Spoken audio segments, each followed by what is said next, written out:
In our last video, we left off in the 1300 block on the east side of Military Street, and we looked at the WBA building. On the opposite side, on the west side, there's not a whole lot I can show you.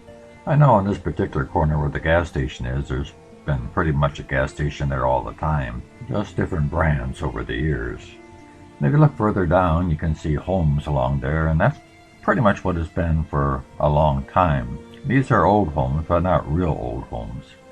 At one time there was used car dealerships in between the gas station and the other end of the block. And there were a few businesses on that side of the street too over the years, but no pictures to show you. As we look south into the 1400 block Military Street, you can see there's not a whole lot there. Starting on the east side, there's this beautiful home right here. I'm not sure if it's a business or if there's just apartments there. I know in the 50s and 60s it was called the Chateau Apartments. And the reason it was called the Chateau Apartments is because in the 40s and 30s there was a restaurant there and it was called the Chateau Restaurant. In the 1920s, William Wilson lived there. He was into real estate. His office was over on 6th Street. But he was also the vice president of the Grand Trunk Elevator Company. And before that, back in the early 1900s, his father lived in the same house, and he was a doctor. During this time period, the early 1900s, you can see the neighborhood is completely different. There weren't any businesses at all then. And you can see on the east side of the street, with the house we've just been looking at, that there's only 4 homes in the whole block, so each one had a nice sized yard. And you can see the home we've been looking at, it has that round turret on the corner, easily identified. These 4 houses were homes to 4 very prominent men in Port Huron. The first one, of course, was Dr. Wilson. The second one was owned by A.D. Bennett, and you can see that he was the vice president of the Port Huron Gas Company. The third house was owned by William L. Jinx, and you can see some of his titles here. Jinx was certainly the most prominent man in this block, and one of the most prominent men in Port Huron. He was a mover and shaker in that time period. Jinx championed better libraries and helped oversee the construction of Port Huron's 6th Street Library, a gift from steelmaker philanthropist Andrew Carnegie. Jinx also played an instrumental role in developing street railways along the west bank of the St. Clair River, with connections to Detroit's interurban service. A century ago, a traveler could board a streetcar at the Windermere Hotel on the north side of Port Huron and ride as far as Toledo or Jackson.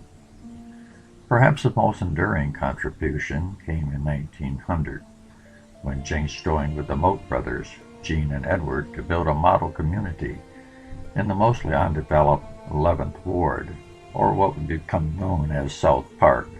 It would be a community that would have manufacturing and would also have inexpensive homes for their workers. But we'll talk more about that when we do our video on South Park. As far as I'm concerned, his most wonderful accomplishment was the publishing of the most comprehensive of our local histories of Port Huron up until 1912. His 2 volumes of history gives everything in Port Huron, how the development was taking place, all the way from the time the Indians roamed through Port Huron, what our educational system, how that came into being, how our transportation came into being, our political system, our religion, everything. He covered it very, very well, and every historian in Port Huron today owes a great debt to William Lee Jinx. All right, that brings us to the 4th house right on the corner, and this was owned by Frank Jinx, and you can see here that he had some titles as well. And I'm pretty sure he would have been related to William Jinx, otherwise it would be quite a coincidence living next to each other. So as we look at the east side of this block, we see on the far left where the doctor's house was. And then that patch of green, that would have been the next home. And then right about to the right of that, between the building and the green, would have been William Jinx's home. And then right about where the building is today would have been Frank Jinx's home. So that gives you an idea of what's transpired over the years. This is what this block would have looked like during the time period that these folks lived in these houses. And I believe this corner house that we're looking at here is the same corner house that's there today. I think there's some differences, of course. I think the dome on the turret there is a little different and the porch a little different, but basically it looks like the same house. I could be wrong, but it gives you a pretty good idea of what that block would have looked like back then. This color postcard gives you an even better idea of the same photograph. Keep in mind that the houses probably weren't this color. The cheapest way for the artists to do those postcards in those days, you used few colors possible, but the lawn, the sidewalk, everything else, they did a nice job on it. And it gives you a better idea of what it looked like. Over the years, other people would own these homes, and eventually they'd be all torn down except for this one on the corner. But in the middle of the block, in the 40s, 50s and 60s at least, there was a bowling alley. Originally, the bowling alley was called Port Huron Recreation. Later on, it became known as the Bomb Shelter. The Bomb Shelter had a cafe as part of it, and also a bar there as well. That brings us to the end of the block, and this building right here. I think the looks of this building looks like a very simple building, but I think it's elegant in its design. There's much openness both on the first floor and the second floor, with the large area windows going all the way across the front of the building. And then you have the large arch, which draws your eye right to the center. And then right up here, this unique design. I'm not sure what it represents, but I like it. The architect that designed this building wasn't a stranger about putting beautiful designs into a building. He's the same architect that designed the Maccabees building on Huron Avenue, and also the Ladies Maccabee building on Huron Avenue in Pine Grove. His name is George Harvey. He'd be the one on the right. The building was built by Schultz & Sons, a contracting company, and of course they did the Washington School as well. This advertisement doesn't really do the building justice, but this is a better look at it, this postcard. Recently, Chris Troy from St. Clair Risa highlighted this building on one of his videos for A Moment in History. Did a great job, and with his permission, I'm using much of the same material that he used. This building was designed and built to be an automobile dealership. Specifically, it was built to be the Parque Ford dealership. Parque was from Colorado. He moved to Michigan to attend the University of Michigan to study business. He met his future wife there, and after they were married, they moved to Highland Park, Michigan. Of course, Highland Park was where Henry Ford built his new factory in 1910. And Albert Parfait went to work for him, but he didn't work on the assembly line. He didn't even work in the office. He worked for Ford Motor Company as an English teacher at the Ford English School at the Highland Park plant. Ford had a school. Well, this certainly piqued my curiosity. What else do they teach besides English? And so I did some research. And of course, in order to understand this, we have to take a little detour from the Parfait building and take a little side trip back around 1910 to 1914. Don't worry, this side trip isn't going to cost you anything extra. I'm throwing it in free of charge. On New Year's Day of 1910, Henry Ford started producing Model Ts at what was then the world's largest auto factory, the Highland Park Ford plant. It was an airy complex that would change the world with his new ideas. The moving assembly line, and more than doubling his workers' pay to the unheard of sum of $5 a day. And as the sign says, thousands of men seek employment in Detroit factories. And most of those thousands were immigrants that had a very poor command of the English language. Ford posted restrictions on his largely immigrant workforce. In order to qualify for the $5 a day, the employees had to learn to speak English. And so Ford set up schools and made sure they attended. He also insisted that they all become citizens and disavow their cultural origins. The school began with 20 students and one instructor. By 1916, there were more than 2,200 students and nearly 150 instructors. As the workforce grew, they held these classes outside where there was much more room. These English classes, taught by Ford employees, were offered free of charge to foreign employees.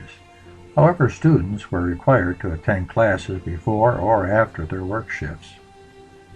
Students were taught by mimicking instructors who held up objects such as tea kettles and soap, repeating the words of the instructor. This simple vocabulary would form the foundation for more complex sentences, so that by the end of the course, students attained basic English reading and speaking comprehension skills. This is what Al Parfait did. Before he was a successful businessman in Port Huron, he was an English teacher for these immigrant students. Ford's English program was so successful that other companies and social organizations patterned their programs after it. The Ford English School diploma was considered so valuable that an immigrant seeking naturalization could use it to meet many of the requirements needed before taking the final citizenship exam. So did they teach anything besides English? Well, they certainly did. This instructor you see here is teaching about personal hygiene and teaching these immigrants how to brush their teeth on a daily basis. Here we see them being taught the proper table manners so that when they go out in public they know how to act. They were trying to teach them the American culture and how Americans would do everything. They were trying to change their culture from wherever they came from to being an actual American and what we believe in and how we act. Ford realized too that not only men had to be taught the American customs, but also women. Ford monitored employees at home as well as on the job. Investigators made unannounced visits to employees' homes and evaluated the cleanliness of the home, noted if the family had renters, checked with school attendance offices to determine if children were attending school, and monitored bank records to verify that employees made regular deposits. Sociological Department investigators also assisted workers' families by teaching wives about home care, cooking, and hygiene. I don't think they get away with violating the civil liberties like they did back then, but the workers back then were only making like $2 a day in the manufacturing world. Ford is now paying $5, which was amazing, and then from the 9-hour work week, which most people were working, Ford went to an 8-hour work week. I think they were willing to put up with a little violation of privacy for those kind of benefits. It took the immigrants 8 months to complete their studies in order to receive this diploma. And of course Ford had a graduation ceremony for them. Ford stressed that this was a big melting pot. Immigrants from all over the world basically came into Ford to get a job. And when they left Ford's English school, they were now considered Americans, even though they may have not been naturalized yet, but to Ford they were. Can't tell from this photo too well, but it's actually a giant cauldron up there that they're standing in, what Ford considered the melting pot. This picture here, you can see it more clearly. You can see part of the wording where it said English school there on top, and then melting pot. You can see the pot part on the very end of it. And you can see from this photo here, they had quite an audience. Here we have the commencement. And you can see the Ford English School melting pot right there, or the cauldron as they called it. And all the students had to go through that cauldron. And they would all, as you can see here, many of them are carrying flags. But what you don't see here is what happened before this. Before this ceremony, there was another one where they all dressed in their native clothing. And if they had their own flags, they would have those and wave them and so forth. And then they would put those away. They would come out in their best duds, their suits and dresses, and their American flags and start waving them, and now they could truly be considered American, even though they may have not been naturalized yet. I thought this was such an interesting story that I certainly wasn't aware of, and I thought you might be interested too, and that's why I shared it with you. However, we'll have to put off the rest of the story until our next video.